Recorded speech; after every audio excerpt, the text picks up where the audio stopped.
Tonight we are talking with Jacque Fresco, an industrial engineer, architectural designer, social engineer, and futurist who's based in Florida. Now, a lot of you are no longer in denial that our world, the world as we know it, is in a state of metamorphosis. And there are different people that have been around for a while that have envisioned our society living a different way, more in harmony with nature. Now, Jacques has an optimistic view and desire to create solutions that maximize the benefit of the planet, maximize the greatest number of people, stem from his formative years during the Great Depression. This is where he developed a lot of his ideas that he's going to be discussing with us this evening. To this day, he writes and lectures extensively on subjects ranging from the holistic design of sustainable cities, energy efficiency, natural resource management, and advanced automation. And with that, we will go directly to Jacques, calling away in from Venus, Florida. How are you, Jacques? Just great, Alex.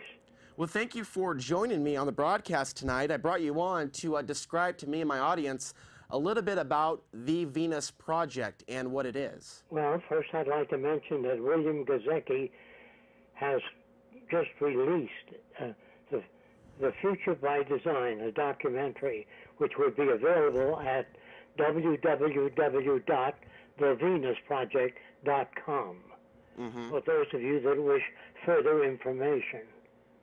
Excellent. So tell us a little bit about what the Venus Project is. I understand that you were on Larry King in 1974 to discuss some of your ideas. Yes.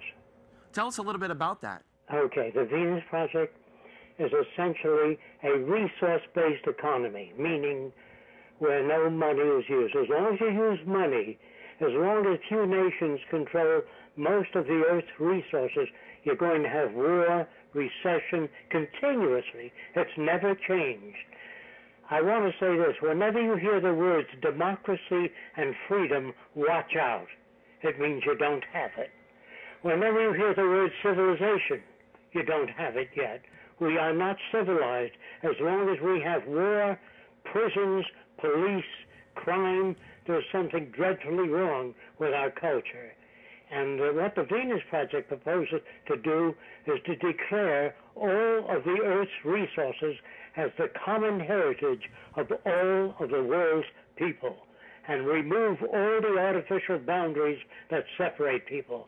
Nothing less will do in terms of building a sustainable global society. Now, I'm curious. Oh, sorry. Go ahead, Jacques. What the Venus Project is a method, a way of thinking. For example, if you were stranded on an island with $10 million and there was no water, no arable land, no fish, you have nothing. Money is nothing. What is essential is resources. Even if you succeeded in electing the most ethical people in the world in charge of governments, if you ran out of resources, there'd be war, there'd be scarcity, crimes of every kind. So it isn't ethical people that we need, or decent politicians. The problems are technical, not political. And if we ever get that through our heads, the problems are technical, not political. Let me tell you what that means. That means that everything that you have in your home, your electric light, your refrigerators, your automobiles, everything that you have today is a technical development. And it's done by very few people, not the majority of people. So the great things that you have did not come from politicians. And a lot of people do not understand that in the Venus Project, we do not use money. We have access centers where anyone can access anything they need without the need for money. As soon as you get rid of money, you get rid of drug addiction, you get rid of prostitution, you get rid of political corruption. But as long as you've got a money system or monetary system, you're going to have a continuous set of these problems. What is needed, really, is the intelligent management of the Earth's resources. That means that we must live in accordance with the carrying capacity of the Earth, not the opinions of politicians. All nations, from this point of view, are basically corrupt because they're all involved in the monetary system. When you consider England, for example, where do you think they got all that land? They took it by force and violence. Where do you think we got America from? We took it away from the Indians through force and violence. After we stole all the land we needed, we put up the sign, "Thou shalt not steal." What I'm trying to say is that all nations are basically corrupt. What we need is a new system, a new way of thinking, and that's what the Venus Project is. It's basically a system in which the methods of science, not scientists, the methods of science are used to evaluate the necessities of life for all people. All people need access to those necessities. If you don't provide that need or solve that problem, you're going to have problems. We would have no armies, no police. If you have difficulty with this concept, imagine there was a time when the states were separate and there were militias at the borders of each state because the territories were constantly being invaded. Once all the states joined into the United States, all the militias disappeared, all the territorial disputes disappeared. Do you see what I mean? I do, yes, correct. If you live near a waterfall, gigantic, say like Niagara, Sweetwater, nobody steals water when it's available. Now that it's scarce, they put a price on it. You have to pay $1 for a glass of water today. Do you understand that? Yes. They have a bunch of scientists, which I call sort of ignoramuses. There's no such thing as a scientist. There are people that are scientific in optics or engineering or chemistry or physics, but you don't have a generalist. A generalist person has a general knowledge of the earth, how it works, not just some specialized field. When you train specialists in our universities, they can be used by government to make weapons of war. There are a lot of people today that are afraid of technology. Just remember that machines don't drop bombs, people do. Machines don't make war, people do. Now, Jacques. Yes. I want to ask you a little bit also about your technological vision of what our society is capable of creating that currently today we are not utilizing. Some of these concepts are in your book as well, yes, and the film Future by Design. What are some of the ways that we could be living in a different way that we aren't today, that you propose that we adopt a different form of lifestyle? Okay. Our cities will be based on the circular scheme, meaning in the center of the city, there's shopping, dental care, medical care, child care, education. So each district is the same distance from the center in the circular scheme. All transportation is built in. You get in a little unit and dial the area you want to go to. You don't drive cars. You're going to have more people killed on highways, and our cars are choking up now. It's not working. No political system works. Communism, socialism, all of these systems failed. I got my ideas from the human body, actually. If you think about it, and you have to think about these things. Suppose the brain said, I do all the thinking, I want those the nutrients. Then the lungs would say, if I don't oxygenate the air you breathe, you could not breathe as a brain. Then the liver would say, if I don't filter the blood, you both will die. So every organ of the human body gets whatever they need. When you get an infection in your toe, there's no committee meeting that goes to the brain and says there's an infection in the toe. The antibodies are sent there right away. And that's what I mean by using science, the methods of science, in social problems. There'd be no prisons, no police, no military in the system of our design. It would be based upon energy determinants. Now, I'm curious about one thing, and I'm sure that's not what this is, but we're also seeing the centralization of power on planet Earth right now, the new globalization, as it's also been coined. How do you differentiate this society from an Orwellian police state, where everything is controlled and everything is prepackaged for the citizen? Orwellian police state is a dictatorship of the power elite. That's what you have now. Mm-hmm. You know, that double talk and all this sort of thing that you hear from Washington, D.C., you have the most corrupt government in history.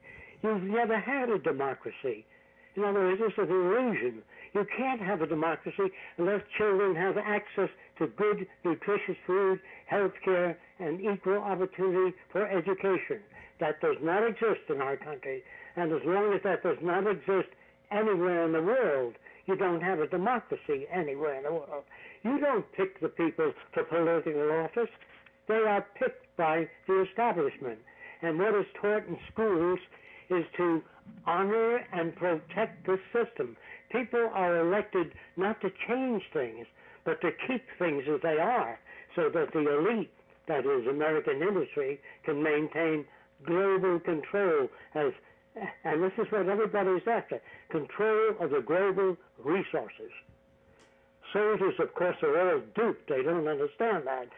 In other words, if you had a real war, you conscript industry, men, so no one makes a profit on war. When you conscript the lives of men, you must conscript factories, automobile factories, munitions factories, so no one makes a buck out of war. How long do you think the war would last if no one made a buck? Do you understand what I mean? Yeah, I think I understand your point. Under this society, this new civilization, who exactly could manage it or should be managing it to prevent it from becoming bureaucratic like the system that we currently live under? That. As long as you've got people in government, you're going to have problems. So here's how we do it. I will speak slowly, and what I say now applies to all areas of government. The Department of Agriculture would be computerized so that its electrical tentacles go deep into the soil. So if your water table drops, that system pumps water out there. If the nutrients change, it pumps nutrients out there. Do you follow me? Yes, you're talking about using technology to in fact, use our natural resources, which are limited, in a more efficient manner? Yes, not only that, but you got a bunch of so-called scientists working on terraforming other planets to make them habitable. Are you familiar with that? Yes, there is some talk about... Our own is falling apart. Do you understand that? Mm-hmm. So there's something dreadfully wrong with these guys. They ought to work on reclaiming the deserts and the earth, and cleaning out the oceans and everything else. Otherwise, we can't live. None of us can. So when I say that there's no such thing as scientists, I mean that most scientists are pretty stupid people. They're narrow in one particular discipline. The scientific method is terrific, but that isn't taught. When you go to school, you're not taught how to relate to other people, how to find meaning in your own life. You're taught how to become a cog in the wheel of the established institutions. Am I going too fast? No, but Jacques, I did want to ask you about something else. I understand that you are so passionate about this project. You've been working on it for a very, very long time. That you, in fact, you and Roxanne live a different way than some of us based upon the design of your homes. Could you tell us a little bit about your home there in Florida? Well, they're essentially dome-shaped. Let's say that you don't want anything damaged by a hurricane. You make an inverted cone. You know what that means? An inverted cone, no hurricane can tear the roof off. If you don't want children drowning in swimming pools, you have a net on the bottom of the pool. If anyone sinks it to the bottom, the net comes up. When you leave home, the net comes up, so no one can drown in a swimming pool. Instead of having a sign on the highway, danger, slippery when wet, put abrasive in the highway so it's not slippery when wet. In other words, the problems are technical. They're not political. Politicians have no ability whatsoever to solve problems. You listen to your major broadcasts today, they interview military people and government people. What they should interview is sociologists, social psychologists, people that study history, historians. They don't interview the average person. They interview people that are part of the establishment. And the only answers they can come up with is bigger guns. Consider this, for example. Did you know that our nuclear submarines contain more destructive power than all the wars in history? I'm talking about one submarine. Wow, that's amazing. You understand how stupid can you be? Why, Jacques? Nuclear war. We will destroy the earth and every living thing on it. That's what I mean by our particular society today won't even make the history books of the future. They are so backward in their way of thinking. Our language, our habits of thought, our social institutions are all designed years ago, hundreds of years ago, and we still maintain those values. Amazing. Jacques, for what purpose do you think the elite, the government, different governments around the world, what purpose do you think that they have for ignoring new technologies that could save energy? because immediately they invest money in some system, like manufactured automobiles. They will be against, the manufacturers of automobiles will be against an adequate transportation system, because you can't sell cars. The establishment tends to perpetuate itself, not for the benefit of the human race, but for the benefit of those that seek the bottom line, profit. Mm-hmm. There's no real human concern. There never has been. Jacques, we just have a couple more minutes left. Before I let you go, for anyone that wants to learn more about the Venus Project and other similar projects, where should they go again? TheVenusProject.com? www.thevenusproject.com. Uh-huh. That's where you get more information. There's no way I'm going to be able to pack that information into this short discussion. Mm-hmm. If you're really interested in the end of war, the end of most crimes, all man-made laws, or I should say most of them, are artificial, and they're usually broken. All the treaties between nations are broken by ourselves, by the Russians, by the British, so they don't work. What we have to learn is how natural law operates and live in accordance with natural law.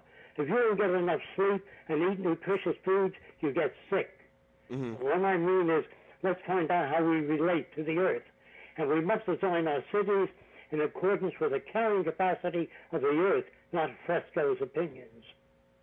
Well, Jacques, I want to thank you very much for coming on the program, and I recommend anyone that wants to learn more about your book and the DVD that was made, Future by Design, to check out www.thevenusproject.com. Jacques, thank you so much for coming on the program. Thank you, Alex, for the privilege of talking to people.